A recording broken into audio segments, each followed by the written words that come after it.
বাংলা আবাস যোজনায় গ্রাম বাংলায় ১১ লক্ষ উপভোক্তার হাতে আবাস নির্মাণের প্রথম পর্যায়ের অর্থরাশি তুলে দিচ্ছেন মুখ্যমন্ত্রী মমতা বন্দ্যোপাধ্যায়।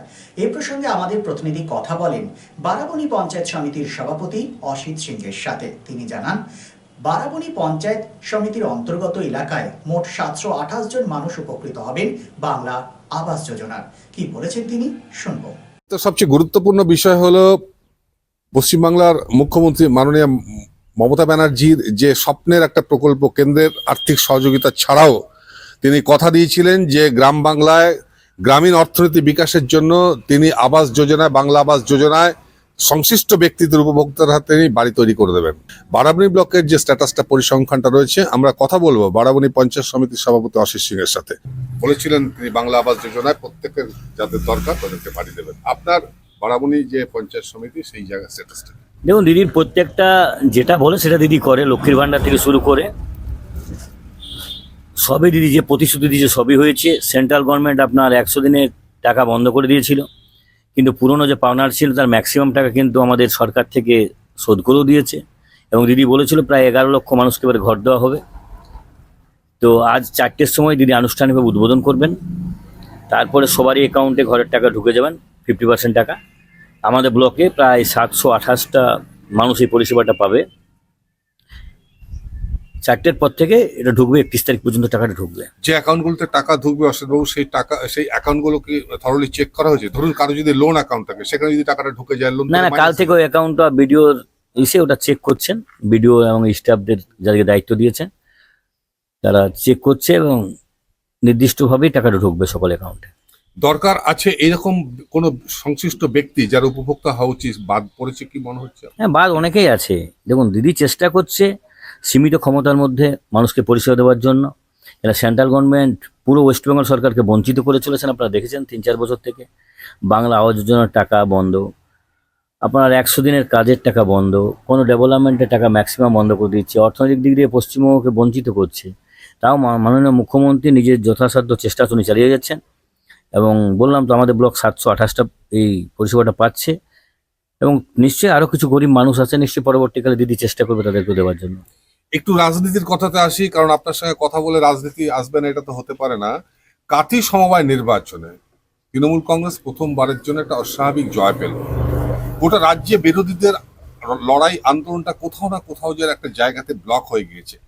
আপনার কি মনে হচ্ছে যে পশ্চিমবাংলায় বিরোধী রাজনীতি দানা বাঁধতে পারছে না? তার কারণটা হচ্ছে তাদের নেতৃত্বের অভাব। এবং দিদি যেভাবে মানুষের উন্নয়ন করে চলেছে, আপনাকে তো বললাম, লক্ষ্মীর ভান্ডার বলুন, কন্যাশ্রী বলুন, প্রত্যেকটা ৭০-৭৫টা প্রকল্প যেভাবে দিদি উন্নয়ন করছে, এটা ভারতবর্ষে একটা বিরল ঘটনা। তো ম্যাক্সিমাম মানুষ দিদির সাথে আছে, দিদির পাশে আছে। কাঁথি নির্বাচনে তার প্রমাণ। এটা কখনো জিততে পারেনি এই সমবায় নির্বাচনটা। এবারে ১০৮-এর মধ্যে ১০১ সিটে জিতেছে। তাতে আপনার সেনাবাহিনী দিয়ে ভোট হয়েছে, সুপ্রিম কোর্টের অর্ডারে সেনাবাহিনী নামিয়ে ভোট হয়েছে। তারপরেও কিন্তু ওরা গোহারা হেরেছে। তাই এটা বুঝতে হবে, উপনির্বাচনে যে ৬-৭টি সিট হলো ভোট, সেখানেও কিন্তু বিজেপি বলুন, সিপিএম বলুন, কংগ্রেস বলুন, কেউ দাঁড়াতেই পারেনি, গোহারা হেরেছে সকলেই। তাই পশ্চিমবঙ্গে বিরোধী শক্তি বলে কিছু নেই। মানুষ দিদির সাথে আছে, দিদির পাশে আছে। এখন তো দেখছেন গোটা ভারতবর্ষ চাইছে মমতা ব্যানার্জি ইন্ডিয়া জোটের নেতৃত্ব দেখ। তো নিশ্চয়ই মমতা ব্যানার্জির মতন যোগ্য এবং যেটা চোখে চোখ রাখার মতন যে প্রতিবাদ, সেটা কিন্তু এখন তো দিদিই করে চলেছে। তাই মানুষ দিদির সাথে আছে। ২০২৪ শেষ হতে চললো, ২০২৫ আসছে, আস্তে আস্তে ২০২৬ও আসবে। অর্থাৎ হিসাব করলে ১ বছর কিছু মাস বাকি রয়েছে বিধানসভা নির্বাচন। সাংগঠনিকভাবে বারাবণী ব্লক তৃণমূল কংগ্রেস কতটা প্রস্তুত? সাংগঠনিকভাবে বরাবরই আমরা সংগঠন নিয়ে থাকি, মানুষের পাশে থাকি।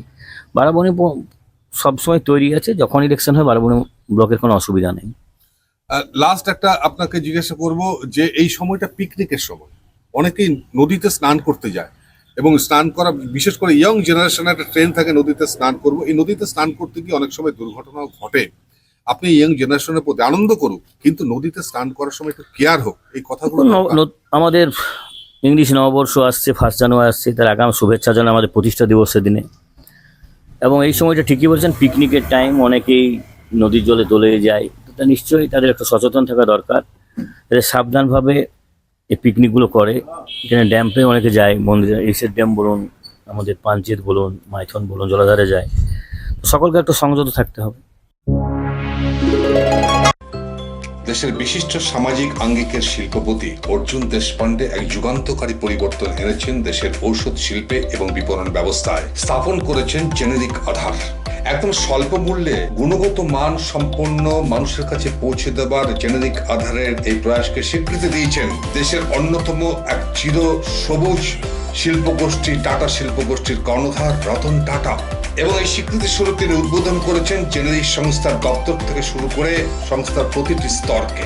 পশ্চিম বর্ধমান জেলায় এই জেনেরিক আধারের একমাত্র এখনো বিপণন সংস্থা হেরা এন্টারপ্রাইজ আসানসোল পৌর নিগম 85 নম্বর ওয়ার্ড 2 নম্বর মহিশিলা কলোনিতে চলার পথ শুরু করেছে। আপনার পাশে সর্বদা প্রস্তুত উষ্ণতার পরশ নিয়ে হেরা এন্টারপ্রাইজ। এখানে পাবেন 40 থেকে 80% ডিসকাউন্টে সমস্ত জেনেরিক আধারের ঔষধ। সুতরাং আপনার চিন্তার অবসানে এগিয়ে চলেছে হেরা এন্টারপ্রাইজ, আসানসোল পৌর নিগম 2 নম্বর মহিশিলা কলোনি, আসানসোল। আমরা আছি আপনার পাশে।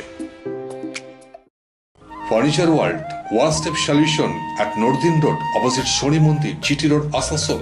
ফার্নিচার ওয়ার্ল্ডে আপনি পাবেন all types of branded furniture. রয়েছে quality wooden divan, steel divan, branded dining table, sofa set, আলমিরা, wardrobe and so many household furniture. Furniture World, the name you can trust with quality, quantity, true value and after sales service. সুতরাং দেরি কেন?